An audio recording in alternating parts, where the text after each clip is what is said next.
là pour voir un petit tuto Illustrator, revoir un petit peu les bases et comment est-ce qu'on peut fabriquer ce fameux petit objet. Alors première chose, je vais faire un nouveau fichier et cette fois-ci, il va falloir que je choisisse le format. Donc il est noté sur le sujet. J'ai repris hop, la capture d'écran. On est sur 88 par 56 mm. Donc c'est pas forcément un format qui sera proposé dans les paramètres les plus prédéfinis. Donc on peut le faire là, donc on choisit bien millimètres et pas pixels ou pouces. Et on a dit 55 en largeur et en hauteur 88 mm. Il nous précise bien que l'orientation sera comme ça. On reste sur du 300 pp en termes de dpi. Et on fait créer. Donc là, il va nous proposer du coup le format, le fameux. Comme on le voit aussi ici, il va falloir un recto et il va falloir un verso. Donc première chose, pour éviter de faire deux fichiers, ce qui peut prendre beaucoup plus de MO notamment, on peut dupliquer ce plan de travail là. Donc c'est ce petit outil ici, outil plan de travail, que l'on vient sélectionner et on peut faire maintien de Alt. Vous voyez qu'il y a les deux curseurs qui viennent se mettre comme un copier-coller et on vient le mettre donc sur la droite ou sur la gauche comme on veut. Hop, voilà. Et là, notre plan de travail a été copié. On peut double-cliquer pour les renommer. On peut l'appeler verso carte, par exemple, et mettre OK. On peut aussi double-cliquer sur celui-là, recto carte. Voilà, ça c'est à renommer pour être sûr que vous êtes, voilà, que vous êtes bien sûr d'être sur le bon format. Si vous voulez revoir les noms, il suffit de recliquer ici et vous avez accès à ces versos-là. Si vous voulez faire plusieurs versions de votre illustration, vous pouvez tout à fait aussi dupliquer du coup le recto pour avoir une autre version. Donc ici on a notre recto et notre verso de carte. Ce que je vais faire, c'est que j'ai pris du coup une photo de la chaise que je veux utiliser. Donc c'est la chaise ici de moustache. Je vais simplement vous importer deux images pour que vous voyez une chose que je vais vous expliquer par la suite. Voilà, donc là je l'ai importée. Elle est dans le logiciel et je vais vouloir la redimensionner. Sauf que vous voyez aussi qu'ici, je peux venir l'écraser malencontreusement. Pour éviter ça, on garde Shift, le majuscule si vous préférez, d'enfoncer. Shift pour pouvoir avoir ce qu'on appelle l'homothétie, c'est-à-dire pouvoir réduire sans déformer. Voilà. Donc je viens le mettre à peu près à la taille que je souhaite, et voilà. Donc ça, c'est l'image sur laquelle j'ai travaillé. Moi, je vais travailler sur la chaise moustache, du collectif Moustache. Et la simple chose pour laquelle j'ai importé cette image-là, c'est pour vous montrer, vous voyez ici en dessin, on a cette vue de côté et cette vue de face. Cette vue de face, comme la vue de côté, n'est pas hyper intéressante. On n'arrive pas à retrouver l'essence même de la chaise. Donc, à vous aussi d'adapter le point de vue de la chaise que vous souhaitez rendre, parce qu'il va falloir qu'on comprenne tous les éléments de la chaise, qu'elle soit reconnaissable. Donc, il faudra prendre soin de choisir une photo, un modèle qui soit assez parlant. Donc là, voilà, ça, je peux le supprimer. Ici, on va avoir le modèle de la chaise. Ce qu'on peut faire, première chose, ça va être de prendre les trois petits points ici et de sélectionner modèle, ce qui va nous rendre un petit peu transparent et nous empêcher de travailler sur ce calque-là. Deuxième chose, on peut donc, puisqu'on ne peut plus travailler sur ce calque-là, il faut en faire un nouveau. Donc on vient appuyer sur le plus ici pour faire nouveau calque. Ici, on peut double-cliquer sur les calques pour les renommer, ce qui sera important également. Donc là, on peut l'appeler modèle. Et ici, on peut l'appeler tracé chaise. À partir de ce moment-là, ça va être donc sur ce calque ici qu'on va pouvoir faire notre tracé. Pour faire le tracé de la chaise, vous avez plusieurs possibilités à partir de formes quand elles sont géométriques. La seule chose qu'il faut penser, c'est qu'il faut être malin. Illustrator, c'est un logiciel où il faut utiliser le moins de points possible. Et il faut être assez malin pour savoir comment est-ce que on peut justement obtenir la même forme que ce que l'on veut dessiner de manière rapide. Donc ici, je vais pouvoir utiliser l'outil plume et je vais pouvoir détourer ça. Deuxième chose que je vais importer ici, ça va être le modèle pour vous montrer un petit peu le modèle dont je vais m'inspirer, qui était sur le sujet. Hop, je vais le mettre là à côté pour qu'on puisse le voir. Donc moi, je vais faire quelque chose de, voilà, peut-être noir et blanc ou avec la couleur rouge juste ici. Mais mettre en avant, du coup, simplement les détails qu'on va avoir là entre les pièces pour avoir des petits légers tracés blancs pour qu'on comprenne le contour de la chaise. Voilà. Donc, ici sur mon calque 1, on va pouvoir utiliser l'outil plume. L'outil plume, je vais vous rappeler un petit peu comment il fonctionne. C'est un outil qui permet de faire des tracés vectoriels. Pour ça, il faut commencer par un point et ensuite vous voyez que vous avez une droite multidirectionnelle. Si vous venez cliquer à un autre point, vous fixez cette droite et elle vous propose une autre droite. Vous pouvez appuyer sur l'outil, sur la touche retour pour supprimer un point si vous le souhaitez. Voilà, là je viens de supprimer un point puis un autre. À savoir que le premier n'est pas un réel point. Mais voilà, vous venez supprimer le reste. Donc ça peut aussi vous permettre si vous faites une erreur. Deuxième chose, quand on veut par exemple, comme ici, faire une courbe, on va pouvoir sélectionner, donc cliquer, mais maintenir glissé votre souris pour pouvoir justement orienter, vous voyez mon curseur, pouvoir orienter la courbe que l'on veut. Si jamais votre courbe n'est pas exactement comme vous le souhaitez ou vous vous rendez compte que le point que vous avez fait là est légèrement trop à droite ou à gauche, vous pouvez tout en maintenant le clic enfoncé appuyer sur espace pour pouvoir modifier votre point. Si vous avez lâché le clic, il n'est pas possible de le refaire. Mais tant que votre clic est enfoncé, vous pouvez justement modifier votre point et venir le mettre à un des endroits stratégiques, comme ici. N'oubliez pas également de pouvoir zoomer à des endroits pour être un petit peu plus précis. Deuxième chose, ici, comme on a des tracés, j'ai demandé à ce que, par défaut, Illustrator me met un fond et non pas un contour. Pour moi, si je repasse de l'autre côté, ça risque d'être embêtant. Illustrator, lui, vient remplir obligatoirement les formes. Il faut toujours que pour lui, une forme soit fermée. Sinon, il va essayer de remplir un fond, mais ce ne sera pas fermable. Ce ne sera pas fermé, ce ne sera pas réellement une forme. Donc il faudra penser à fermer cette forme-là. Donc tout ce que vous faites comme tracé doit revenir au point central, au point de base. Une fois que vous avez ça, donc vous pouvez aussi modifier votre contour tout en ayant commencé votre travail. Il suffit d'intervertir les images ici. On pourra modifier le contour par la suite sur son épaisseur, sa manière de faire. Alors, vous voyez ici, pour continuer, il va y avoir un petit problème, c'est que vous voyez que ma courbe est beaucoup trop large par rapport à ce que je fais et ce que j'ai comme modèle en dessous. Et si j'essaye, ça risquerait d'être pas hyper fidèle. Donc j'ai fait CTRL Z là, ou retour. Et ce que je peux faire, c'est recliquer sur ce qu'on appelle le point d'ancrage ici pour annuler la courbe. Et comme ça, je peux recommencer ma courbe de base. Alors attention à bien garder quand même cet esprit de continuité. Parce que vous voyez que à ce moment-là, je peux aussi créer des ruptures. Mais il y a des choses, des petits bourrelets qui peuvent se créer qui ne sont pas forcément très jolis. Donc il faut aussi faire attention à l'harmonie de votre courbe. Voilà, donc là c'est pareil. Ah si, ça peut être pas mal. Et vous voyez, c'est aussi réfléchir où est-ce que ma courbe s'arrête. C'est-à-dire que là, par exemple, j'ai un mini petit bourrelet qui recommence dans l'autre sens. Donc je vais mettre mon point à la fin de ce petit bourrelet-là.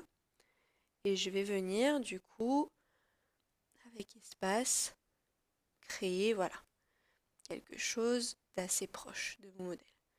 Ici, on a quand même une sacrée ligne droite. Et je vais m'arrêter justement avant la courbe ici. Cette courbe-là, je vais pouvoir venir la créer. Voilà. Alors si jamais vous vous rendez compte que justement votre tracé, il devient il est beaucoup trop épais. Vous pouvez aussi l'annuler pour avoir simplement votre tracé ici. Et vous pouvez aussi, si vous souhaitez quand même avoir une couleur, vous pouvez aller dans Propriétés et modifier la taille de contour ici. Donc ce sera 0,25. Si jamais vous n'avez pas cette fenêtre. il va y avoir ici la possibilité de remettre les indispensables classiques, qui sera votre espace de travail, qui pourra être le plus pratique pour la mise en forme de la plume. Si jamais vous ne l'avez toujours pas, vous avez ici, alors là vous ne le voyez pas, mais vous avez en haut sur votre ordinateur et non pas sur le logiciel, quelque chose qui s'appelle fenêtre. Et ici vous avez du coup toutes les fenêtres que vous pouvez retrouver. Donc celle-ci s'appelle par exemple aspect. Et il va vous ressortir aspect.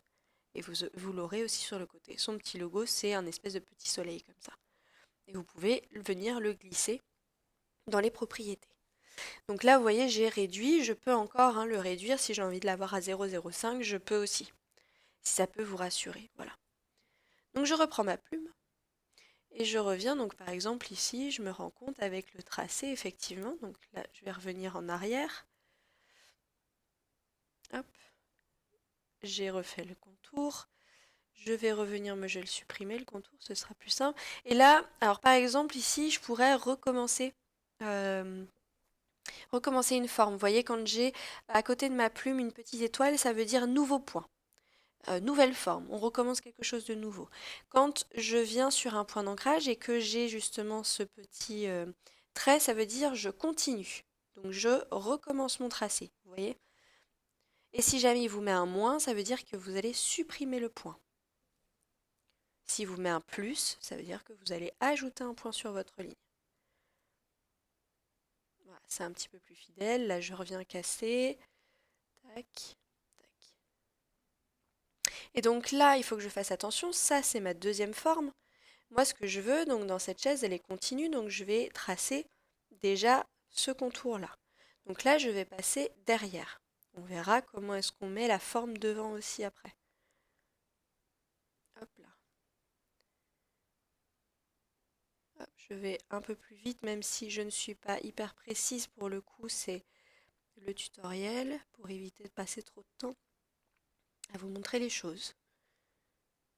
Hop là. Tac. Tout ce qui est les petits pieds, par exemple, que j'ai là, qui sont d'autres petits morceaux, je pourrais les faire après, puisque je vais pouvoir venir mettre les formes les unes sur les autres. Donc venir cacher aussi certaines fois les pieds qui, pour le coup, ici, si on réfléchit en 2D, passent sous la forme mousse rouge. Voilà. J'étais un peu trop court.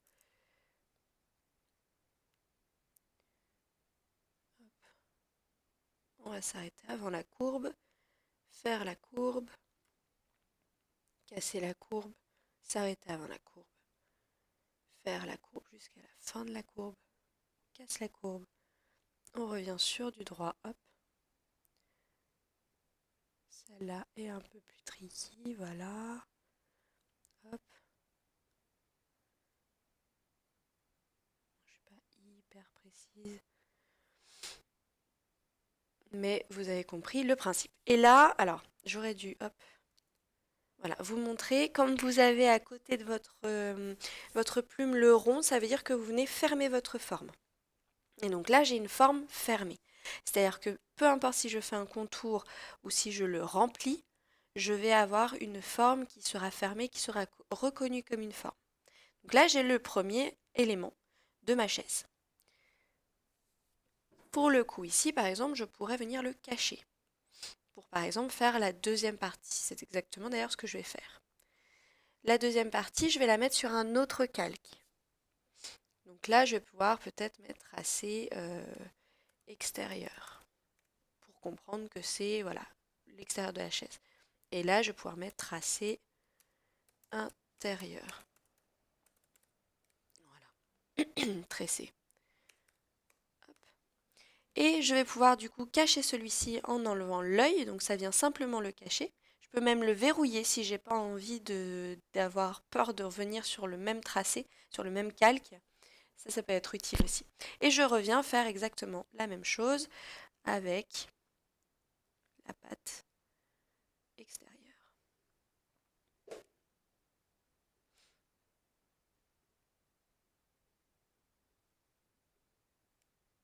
Je vais essayer d'aller assez vite. Donc là, vous voyez que ça, là, c'est rempli quand même si on veut vraiment faire le contour. Ça, c'est le genre de choses, il va falloir que je vienne faire un petit tracé blanc. Après, pour qu'on comprenne le volume. Mais là, il faut voilà, que je vienne faire les contours. Uniquement ce qui est visible. Hop, et je viens supprimer le contour. Voilà, on va faire ça approximativement. Et là, ce sera de la même manière. Donc, il faut que je vienne toc, redescendre. Ici, donc je cherche le point le plus loin pour éviter de faire un maximum de points. Plus vous faites des points et plus ça va avoir un effet cranté visuellement. Et puis ça peut également avoir un effet, enfin ça peut être aussi un moyen d'alourdir votre fichier. Plus vous avez de points, plus il va falloir qu'il calcule la courbe entre. Donc plus vous avez de courbes, donc plus vous avez de courbes, plus vous avez de calculs. Donc là, il va falloir faire au minimum des choses. Voilà. Là, on ne voit pas derrière, donc comme en plus ce sera caché, je peux venir un peu tricher. Voilà, et pas forcément faire les courbes puisque je ne peux pas forcément non plus les deviner. Voilà, et là, j'ai le rond, je viens fermer ma forme. Ok, on a le deuxième tracé. On va pouvoir aussi le mettre en noir, par exemple, ou plutôt en rouge, ou en jaune, on viendra modifier par la suite. Et là, on va avoir notre forme. Alors, il y a des choses, il va falloir que ça passe par-dessus, il y a des choses, il va falloir que ça passe par-dessous. Si je mets mon tracé ici en noir, justement, donc je choisis n'importe quel noir pour voir, tac, je peux aussi utiliser la pipette pour choisir le même. Hop. Là, on a la forme de notre chaise. Si on enlève cela, voilà, on a la forme de notre chaise. Maintenant, il va falloir faire des petits tracés blancs pour venir comprendre où sont les volumes. Donc, ce que je vais faire, c'est que je vais cacher mes deux tracés. Je vais faire un nouveau calque et je vais mettre tracé blanc. Et là, je vais réutiliser ma plume, mais cette fois-ci, je vais pouvoir faire de la ligne. Je n'ai pas besoin de remplir. Donc, par exemple, je vais montrer que ici, donc de la coupure à là, je vais avoir besoin d'un contour. Et cette fois-ci, ce contour sera blanc. Et là, je peux venir modifier mon contour. Donc, je viens dans Propriétés. Ici, je peux choisir l'épaisseur. Je vais tester du 0,5 pour voir du 0,25. On va rester quand même sur du 0,5 pour que ce soit visible. N'oubliez pas que vous avez un format petit. Donc à l'impression, ça restera effectivement petit. Et là, vous voyez, mon contour, il est droit. C'est pas très joli. Donc, ce que je peux faire aussi, c'est un double clic sur contour. Alors, même un seul clic sur contour. Et là, vous pouvez modifier son aspect. Donc, moi, déjà, je voudrais que ce soit arrondi sur le bout. Là, on a le bout arrondi. J'aimerais que les angles, s'il y en a, ils soient arrondis aussi, pas cassés. Et vous pouvez également donc, utiliser du pointillé, si vous le souhaitez. Et là, vous pouvez utiliser du coup les points pour faire tirer, espace. Par exemple, vous pouvez faire un point, espace, un point, espace, un point. Voilà, vous pouvez modifier votre pointillé. Mais vous pouvez aussi utiliser ici les profils. Et là, du coup, vous avez des formes. Par exemple, celle-ci va venir affiner la finalité de votre tracé blanc. Ce qui vous donne, si on remet, hop, ici, une première chose, alors il faudra faire très attention à ce que ce soit cohérent avec votre forme. Si ce n'est pas le cas, comme moi, par exemple ici, où on a clairement ici quelque chose qui ne va pas et du coup ça ne ressort pas, on peut utiliser la flèche blanche. Et la flèche blanche, elle va vous permettre, si vous sélectionnez un point, donc il faut venir sélectionner, cliquer une fois, cliquer une deuxième fois sur le point pour venir modifier le point et son arrivée. Et vous voyez qu'ici, on est déjà sur quelque chose d'un peu plus logique. Là, on ne le voit pas très bien, mais on est sûrement sur quelque chose, vous voyez, où la jambe vient ici. Ok, et bien il va falloir que je continue. Je vais en faire un ou deux encore pour que vous puissiez voir un petit peu et que je vous montre aussi les différents tracés. Donc là, on en a un grand qui va venir un peu comme ça et comme ça. Voilà, donc je viens encore sur propriété, Je peux modifier le contour à donc 0,5. Je peux le mettre arrondi, la garder à peu près, et je vais toujours utiliser cette forme. Après, à vous de voir, il y a plein de formes différentes qui peuvent être intéressantes à utiliser. Voilà. Je vais pouvoir en créer un petit ici aussi, et puis un qui va continuer là. Parce qu'au final, celui que j'ai avancé là, en fait, il pourrait... Donc là, je vais pouvoir le continuer. En fait, il s'arrête ici, finalement. Hop, donc là, vous voyez, j'ai continué la même ligne. Voilà. Il en faudra encore un là, par exemple. Il va m'en falloir aussi un ici. Donc, je vais venir, hop, tac. Et je viendrai arranger après, sur le reste. Contour, ici, pareil, hop, 0,5, j'ai mis avant. Et je viens resélectionner le profil. Oups, voilà. Et là, il faut bien que je pense à utiliser la flèche pour arrêter ma ligne. Voilà. Je vais faire encore celui là-haut pour que vous voyez un petit peu. Hop, et celui-là, il s'arrête là. Donc j'aurais peut-être même dû finir là et faire ma petite courbe. Hop. De la même manière, 0,5, le contour, on utilise le profil comme ça. Tac et tac. Et voilà. Donc on va avoir déjà ça. On voit un petit peu ce qui se dessine. Il m'en manquerait un ici en dessous, mais vous avez compris encore une fois le principe. Et là, on va avoir du coup forcément notre chaise qui commence à se dessiner. Alors, vous voyez, encore une fois, là, il y a des ajustements à faire. Donc, je viens recliquer, je reclique un coup et je viens modifier, quitte à ce que ce soit encore un peu après. Et n'hésitez pas à zoomer vraiment beaucoup, quitte à avoir un poil mal aux yeux. Voilà. Et là, ça sera pareil. Vous avez vu ici, j'ai une petite courbe qui est un peu pas dingote. Donc, je vais pouvoir aussi la modifier. Donc, pour ça, il faut que j'utilise le bon calque. Que je viens ici. Et de la même manière, ici, je peux venir toujours modifier les points et utiliser aussi les poignées qu'on a là pour venir remodifier la courbe. Et de même manière, quand je modifie un point, je peux toujours utiliser espace pour venir l'utiliser, pour venir le modifier. Toujours avec cette flèche blanche. La flèche blanche, c'est l'outil de sélection directe. C'est une fois que votre forme est faite, vous pouvez sélectionner, ajuster des points.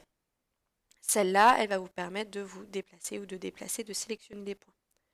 Voilà, vous voyez, là, elle vous sélectionne le tracé en entier. Ici, vous pouvez sélectionner des points directs.